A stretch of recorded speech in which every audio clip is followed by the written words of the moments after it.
यहाँ फूल है वहाँ फूल है, जहाँ गई वो तहाँ फूल है। उपन्यास सुनकर जानोगे किसने रखे कहाँ फूल हैं।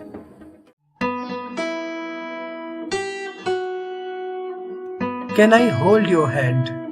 एक खूबसूरत एहसास। कोमल अग्रवाल की कलम से निकला उपन्यास।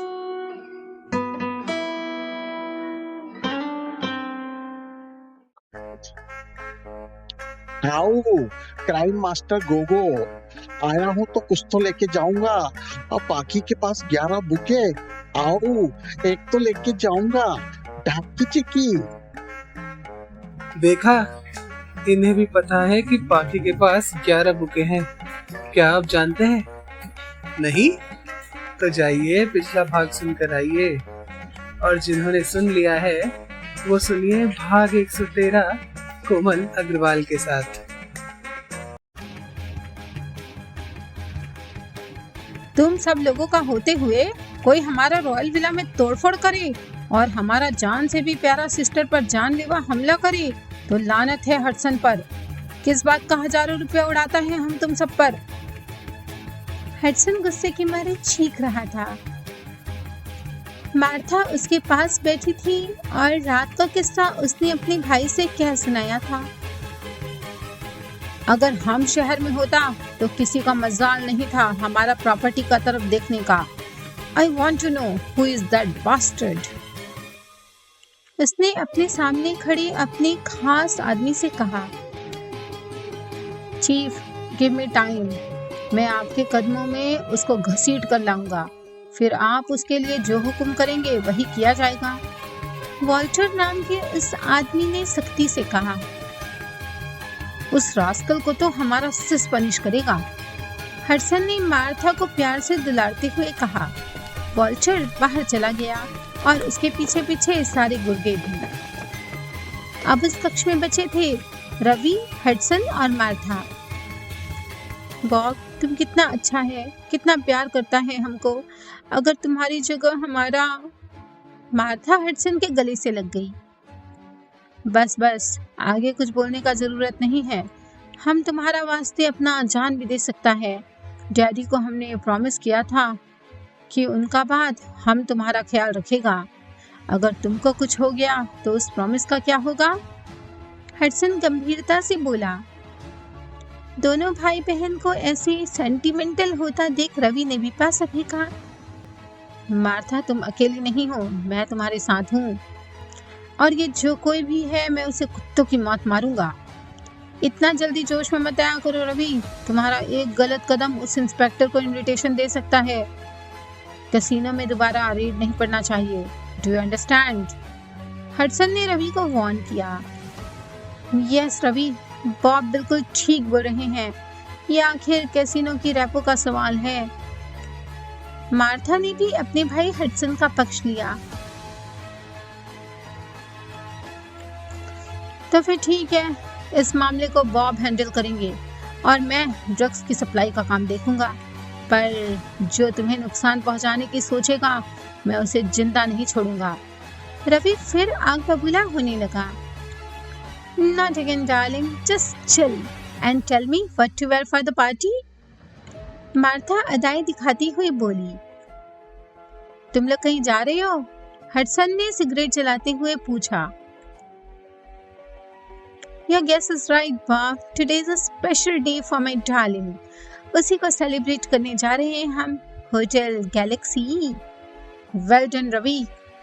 याद रखो, गैलेक्सी हमारा अगला प्रोजेक्ट है। हडसन आंखों में चमक भरता हुआ बोला। तो रवि बुदबुदाया, हमारा नहीं सिर्फ मेरा। कार होटल के पोर्च में आकर रुकी। पाखी नीलम और वैशाली के साथ नीचे उतरी। होटल के अंदर कदम रखते ही दो युवतियां उनका स्वागत करने के लिए आगे बढ़ी। Welcome madam. दोनों ने वैशाली और नीलम को एक एक गुलदस्ता दिया तो वो खुश हो गई। हमारे लिए भी है, थैंक यू। लेकिन आपके बॉस कहाँ हैं? वैशाली ने बेसब्री से पूछा। पाखी इधर उधर किसी को खोज रही थी। उसे आशा थी कि अगला बुके लेकर सूरज स्वयं आएगा, पर अफसोस सामने से जो आता दिखाई दिया वह सूरज नहीं बल्कि प्रभात था। नमस्ते भाभी, स्वागत है आपका, कहते हुए उसने रजनीगंधा के धवल पुष्पों का बुके उसके हाथ में दिया। थैंक यू भैया, लेकिन वो, पाखी पूछने लगी। ये उन्होंने ही भेजा है और आपके लिए एक मैसेज है। प्रभात ने उसे एक कार्ड दिया। पाखी ने कार्ड देखा और उसे पढ़ने लगी। क्या लिखा है बताना, वैशाली आतुरता से बोली। ले खुद ही पढ़ ले। पाखी ने कार्ड वैशाली को थमाया। लुकिंग गॉर्जियस माय लव, इसका मतलब जीजू हमें देख रहे हैं, नीलम चहकते हुए बोली। जी हाँ, ठीक समझा आपने, प्रभात ने हिंट दिया। अब तो पाखी और भी इधर उधर नजरें घुमाने लगी, लेकिन सूरज का कहीं पता नहीं था। आप लोग इनके साथ जाइए, मैं बाद में मिलता हूँ, प्रभात ने दोनों युवतियों की तरफ इशारा करके कहा और विदा ली। ये क्या माजरा है डार्लिंग, वैशाली ने फुसफुसाते हुए पूछा। तो चल, सब पता चल ही जाएगा। वे लोग अप्सरा विंग की तरफ बढ़ी। दोनों युवतियां उन्हें एस्कॉर्ट कर रही थीं। शीशे के डोर के पास पहुंचते ही कुछ विलक्षण दिखाई दिया। अप्सरा की स्टैच्यू के हाथों पर कुछ टिका हुआ था। नीलम ने आगे बढ़कर उसे देखा और उठाया। आपके लिए है दी, वह उमंग में भरकर बोली। जलेनिया फूलों का एक बंच कार्ड के साथ रखा हुआ था। जीजू की पसंद वाकई लाजवाब है, मानना पड़ेगा। वैशाली ने गुलाबी फूलों की तारीफ की। Welcome to your dynasty princess, card पर लिखा था। पाखी एक एक कार्ड अपने पर्स में रखती जा रही थी। ये सब उसके लिए बहुत यादगार लम्हे थे। साथ आती युवतियों ने बुके ले लिए और उनके साथ चलने लगी। प्लीज कम मैडम, एक ने नॉब घुमाया और सब अंदर आए। पाखी सूरज को बेचैनी भरी निगाहों से तलाश रही थी। कहा तो था अप्सरा में मिलेंगे, पर यहाँ भी गायब। उसके आगे बढ़ने से पहले ही एकाएक एक आवाज हुई और भीतर की तरफ से एक नाटा क्लाउन दौड़ता भागता हुआ आया और उनके समीप आकर रुका। वह तेजी से हाँफ रहा था और हंसता जा रहा था। फिर बुके, वह बोली और उसने उस प्यारे से जोकर से मैग्नोलिया का बंच ले लिया। वह मुस्कुराया और उसका हाथ पकड़कर डांस करने लगा। गजब सा समा बन गया था। आसपास का स्टाफ दोनों को देखने लगे। पाखी शर्माई, फिर उस नन्हे से जोकर को हक करके उसे किस किया। थैंक यू, जोकर ने भी सभ्य अंदाज में उसके हाथ को कुशल आर्टिस्ट की तरह चूमा, फिर जिधर से आया था उधर ही गायब हो गया। साथ आई एक युवती तस्वीरें ले रही थी और एक वेटर सबके लिए ड्रिंक्स ले आया था और वे सब गेस्ट लाउंज में बैठे हुए थे। पाखी को कार्ड की याद आई तो उसने बंच देखा। एक नोट साथ में लगा हुआ था, always keep smiling my love. अब उसकी बेताबी बढ़ रही थी। उसने सूरज का फोन लगाया, बट नो आंसर। अगले ही मिनट मैसेज टोन बजी। I am always with you at every step. उसने पलकें मींच ली और सूरज को अपनी धड़कनों में महसूस करने लगी।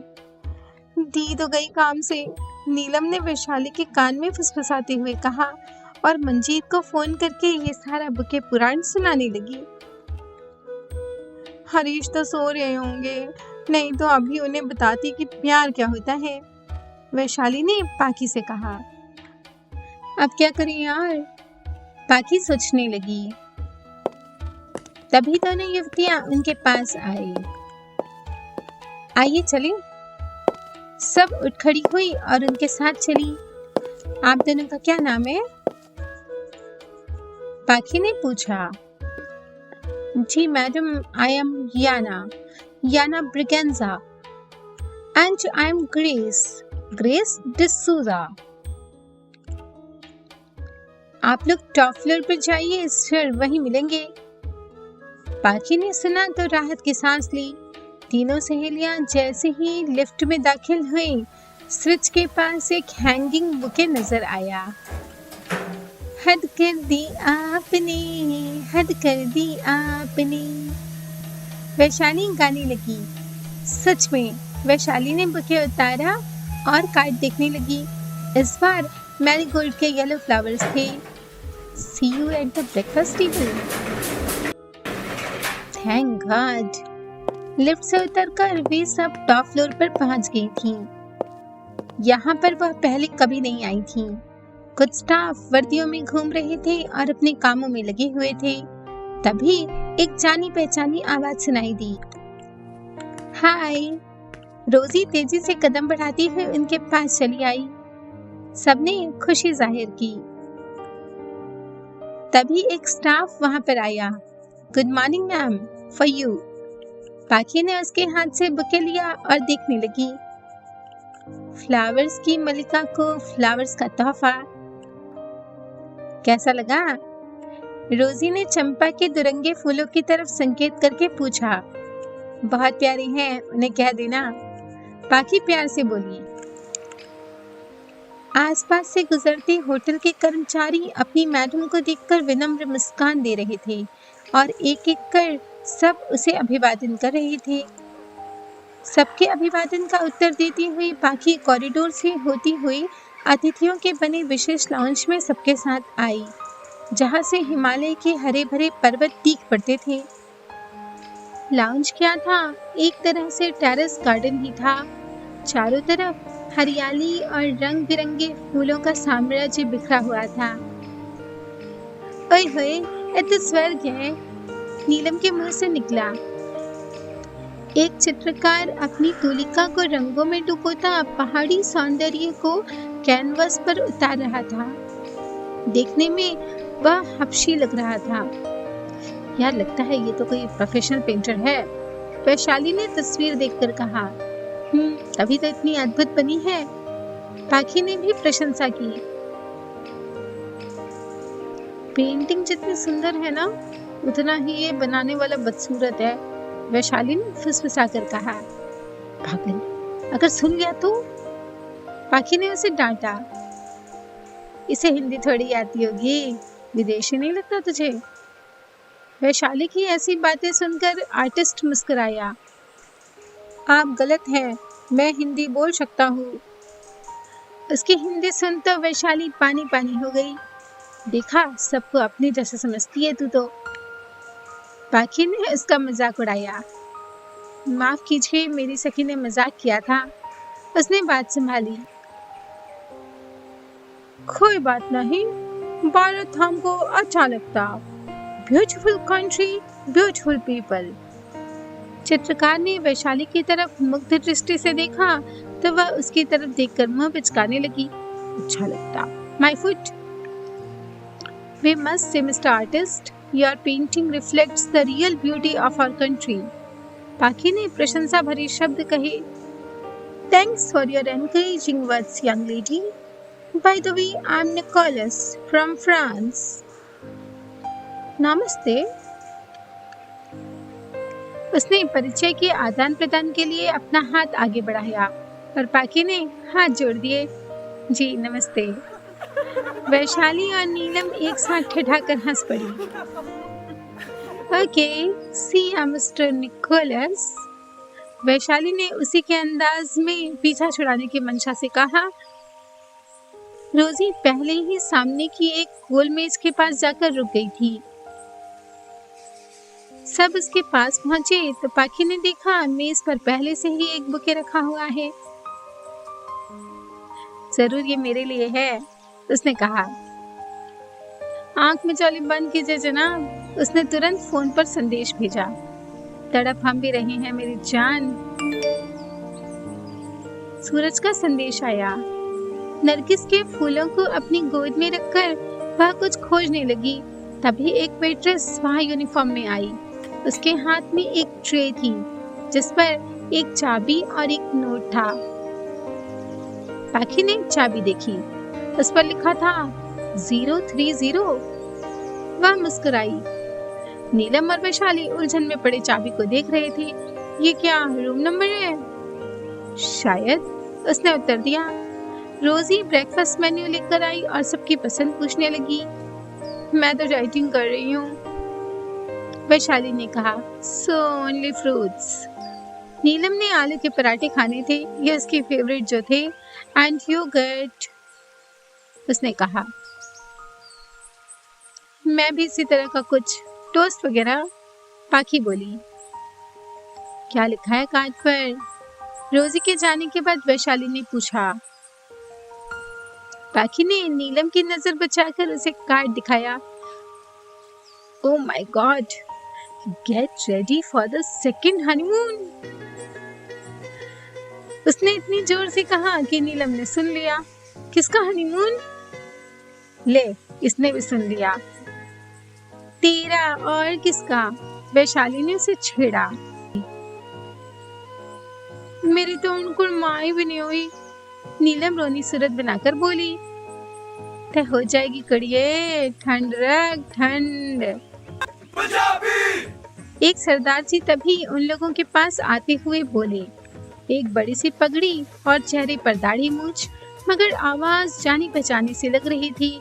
सरदार जी ने आओ देखा न ताओ, नीलम के बगल वाली खाली कुर्सी पर जम गए। उन्हें ऐसा करता देख तीनों लड़कियों के चेहरे पर शिकन आई। एक की बदतमीजी है, नीलम ने गुस्से में भरकर कहा। पर उन सरदार जी पर कोई असर नहीं हुआ, बल्कि वो तो वहां पर रखे ग्लास का कवर हटाकर पानी पीने लगे। हम क्या पारसी में बात कर रही हैं? वैशाली क्रोध में उबलते हुए बोली।